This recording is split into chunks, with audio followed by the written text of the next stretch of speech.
এখানে আওয়ামী লীগের লোক নেই? একটা হাত তোলেন তো। ভাই ওই আপনি একটা তাকবীর দেন, দেন। কি জয় বাংলা তাকবীর দেশ? তাকবীর তো বন্ধ হয়ে গেছে।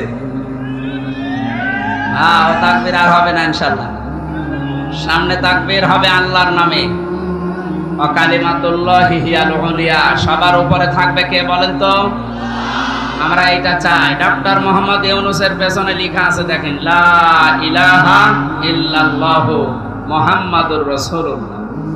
এটার পরিবর্তে যারা বিভিন্ন জিনিস ওখানে টাঙিয়েছিলেন, আল্লাহ এত অপমান করেছে, বিকাল 5টা বাজার আগে এ বাংলাদেশে আর একটাও নেই। একটা যদি কোনো জায়গায় থাকেও নামিয়ে ফেলেন, লিখে দেন আল্লাহু আকবার। কথা বলেন না কেন?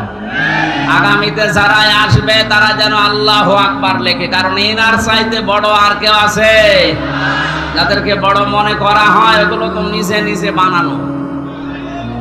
এই যে নেতৃত্ব দেওয়ার কোয়ালিটি কিছু লাগে, আন্দাজে নেতা হওয়া যায় না।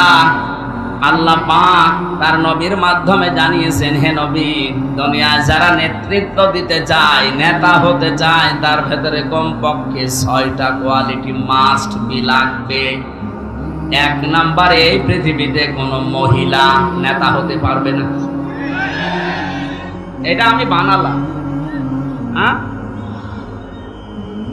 সূরা নিসা 5 নম্বর পারার 2 নম্বর পৃষ্ঠার 11 নম্বর লাইনে 34 নম্বর আয়াতের প্রথম অংশে আছে।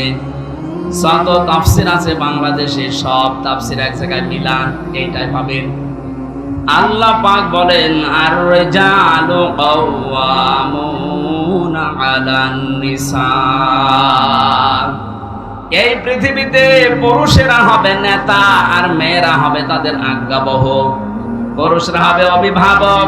এই আয়াতের তাফসীরে বিশ্বনবীর একটা হাদিস পেয়েছি, বলেন নবী সাল্লাল্লাহু আলাইহি ওয়াসাল্লাম, লা ইউফলিহা কওমুন। এখানে যারা আরবি গ্রামার বোঝে জিজ্ঞাসা করেন, ইউফলিহা, ইউফলিহু এটা মুজারে, বর্তমান, ভবিষ্যৎ, প্রেজেন্ট, ফিউচার। এর আগে আল্লাহর নবী লাং দিয়েছেন। লাং যদি মজারের আগে আসে, বাংলা অর্থ দাঁড়ায় জীবনেও হবে না। নবীজি গ্যারান্টি দিচ্ছেন, ওই জাতি কখনোই সফল হতে পারে না, এখন পারছে না, ভবিষ্যৎ বলতে কিয়ামত পর্যন্ত তারা সফলতার মুখ দেখতে পারবে না, যে জাতির নেতৃত্বে আছে কোনো মহিলা। এই হাদিস আমি এখন বানালাম। বলেন এটা 100 ভাগ বিশ্বাস করেন কারা এই হাদিসটা? হাত তোলেন তো। আন্দাজ হাত তুলবেন না, আমি কিন্তু পরীক্ষা করবো এখন। তোলেন, দেখেন তো হাত তোলেনি কে? ঠিক আছে, আলহামদুলিল্লাহ। না, আমি হাসির খোরাকি দেওয়ার জন্য বলি না, এখানে একটা শিক্ষিত। আরে ভাই, আপনি হাত তুলিয়েই আছেন, একটু নামা।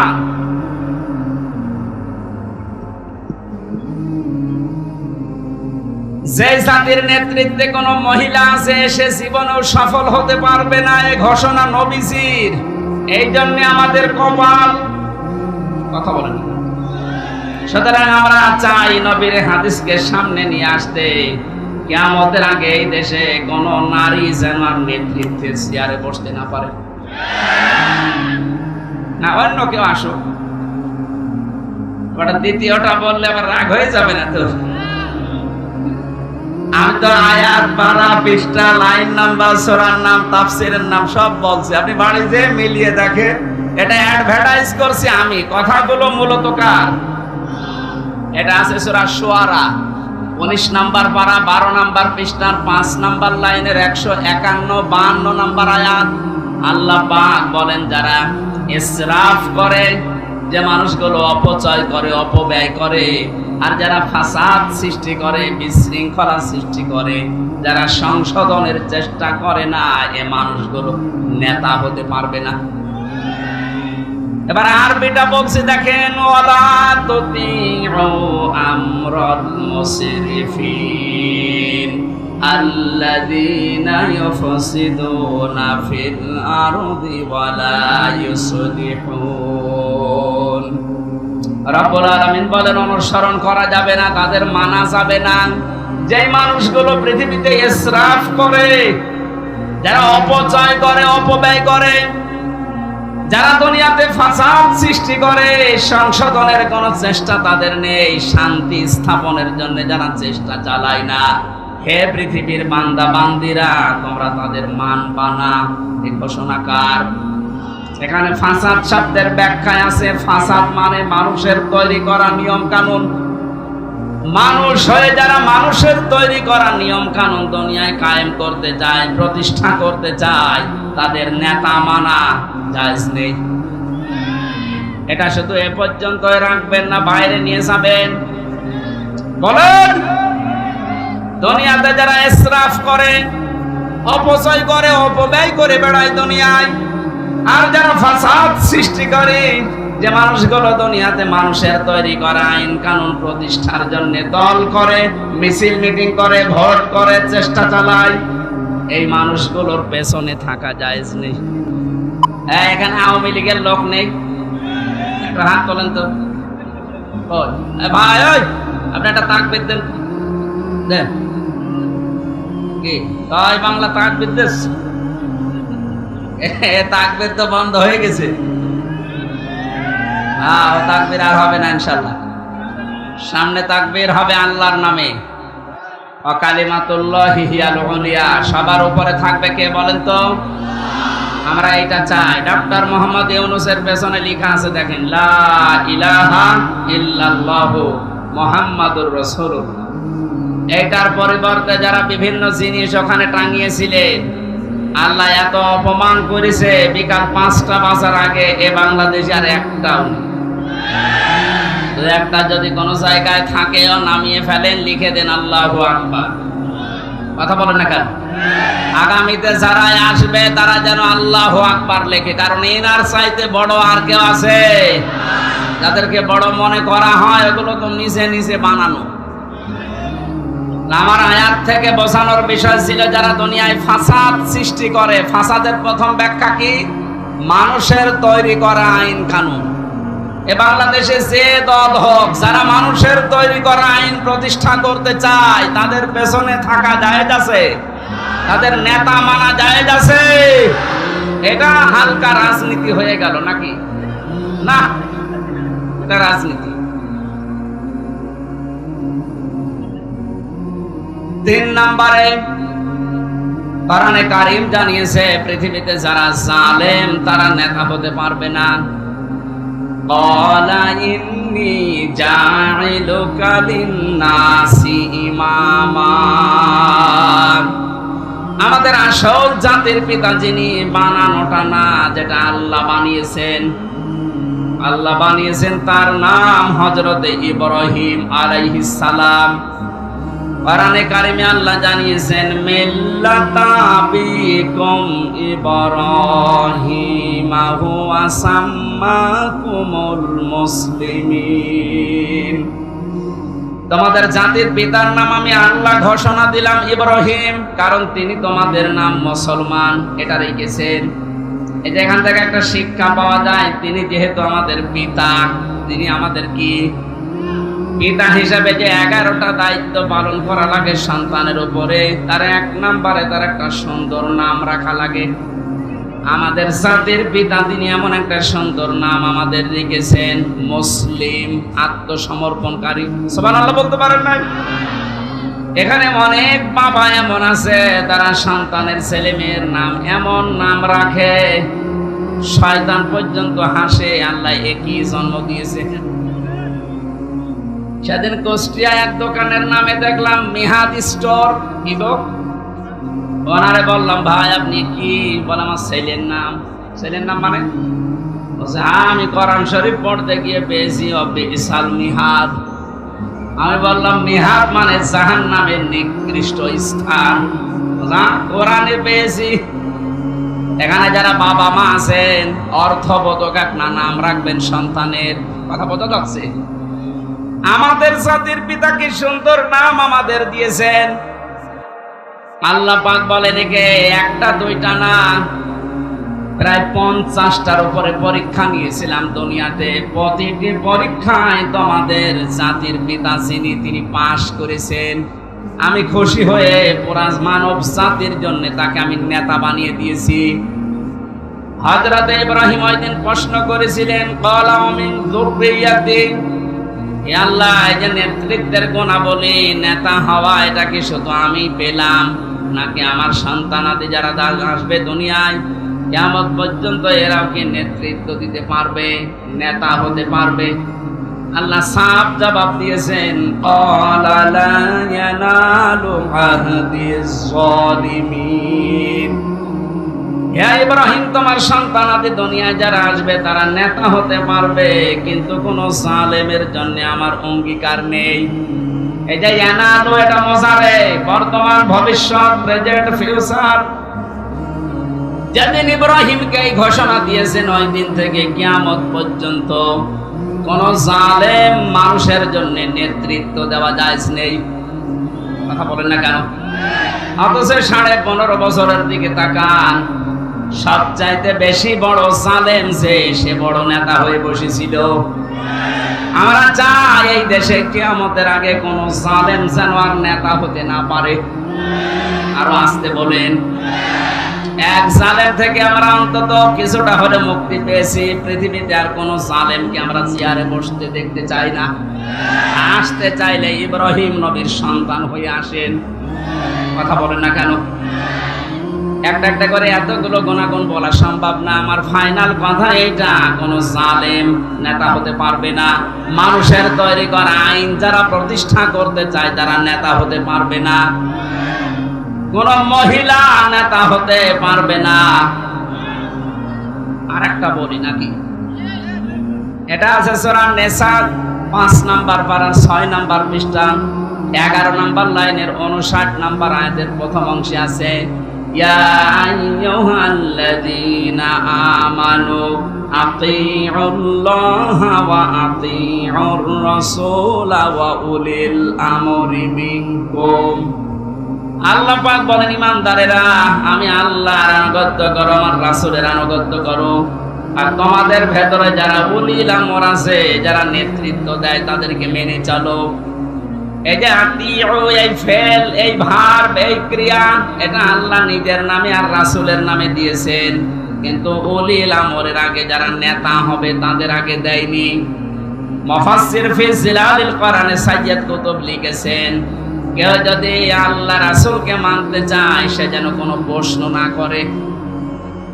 চাপাইবাসী, আল্লাহ রাসূলকে মানতে গিয়ে কোনো প্রশ্ন করা যাবে? আরো জোরে বলেন না। আল্লাহ রাসূলের পরে যারা কিয়ামত পর্যন্ত নেতৃত্ব দেবে, যারা নেতা হবে, এদেরকে যদি কেউ মানতে চায়, মাস্ট বি, দেখা লাগবে লোকটা আল্লাহ রাসূলকে মানে কিনা। আপনি বাংলার অন্য জেলা বাদ দেন, শুধু এই জেলার দিকে তাকান। এই জেলায় যারা নেতৃত্ব দিচ্ছে বিভিন্ন দলের, আমি আমার ঈমান থেকে কথা বলছি, কারো দিকে তাকিয়ে, কারো পেছনে তাকিয়ে কখনো না, আল্লাহর কসম আমার ঈমান থেকে বলছি।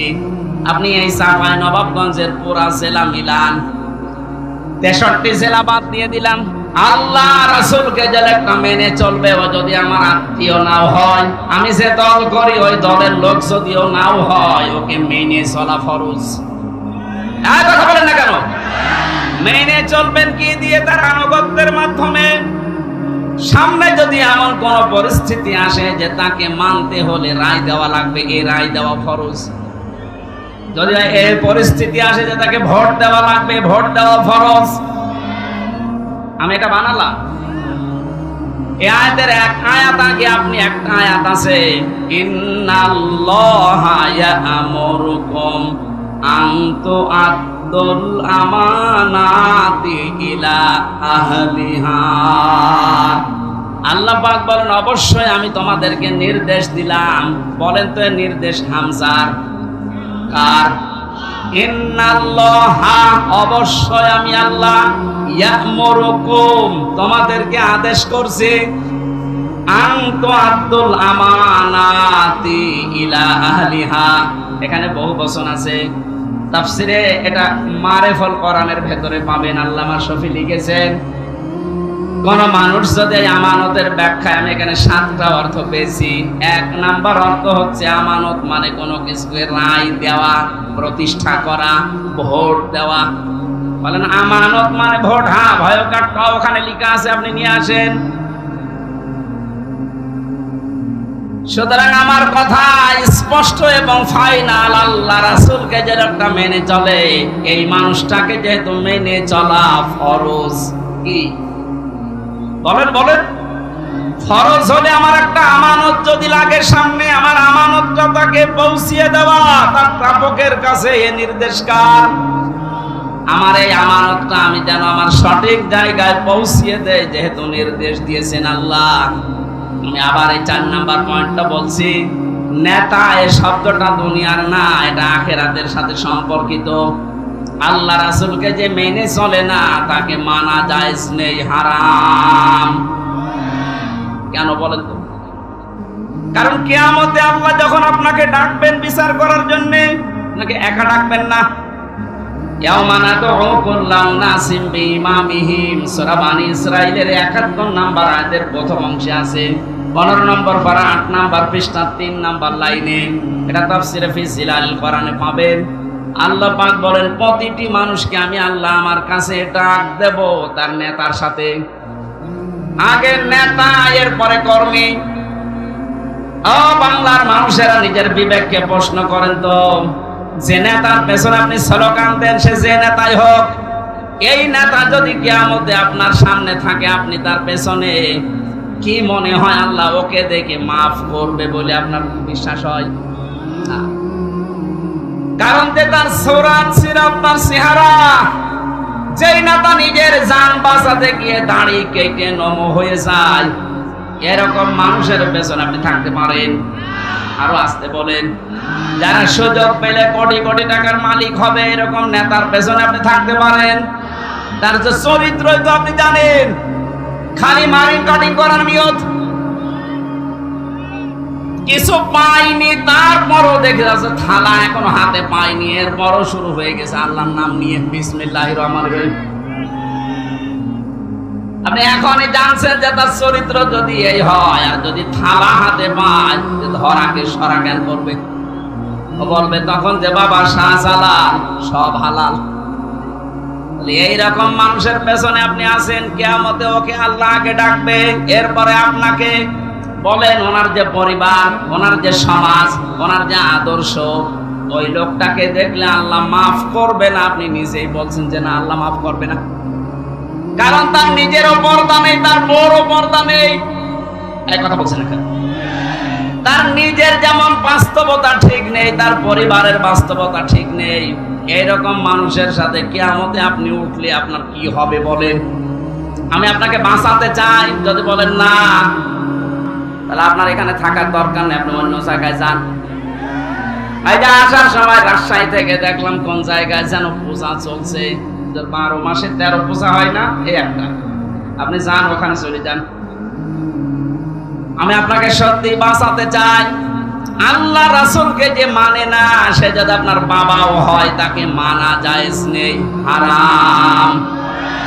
এরপরেও যদি কেউ মেনে চলে, আল্লাহর ভাষায় সূরা তাওবার 33 নাম্বার আয়াতের শেষে আছে, অমাইয়াতাওয়াল্লাহুম মিনকুম ফাউলাইকা হুমুজ জালিমুন।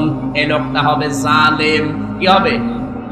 আল্লাহ আমাদের হেফাজত করুন। আমি বাকিগুলো আর এখন বলতে পারছি না।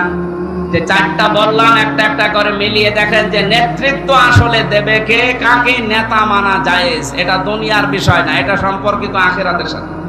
আল্লাহ আমাদেরকে এই সহজটা বোঝার তৌফিক দান করেন, আমিন। সূরা আলে ইমরানের 14 নম্বর আয়াতটা পড়েছি।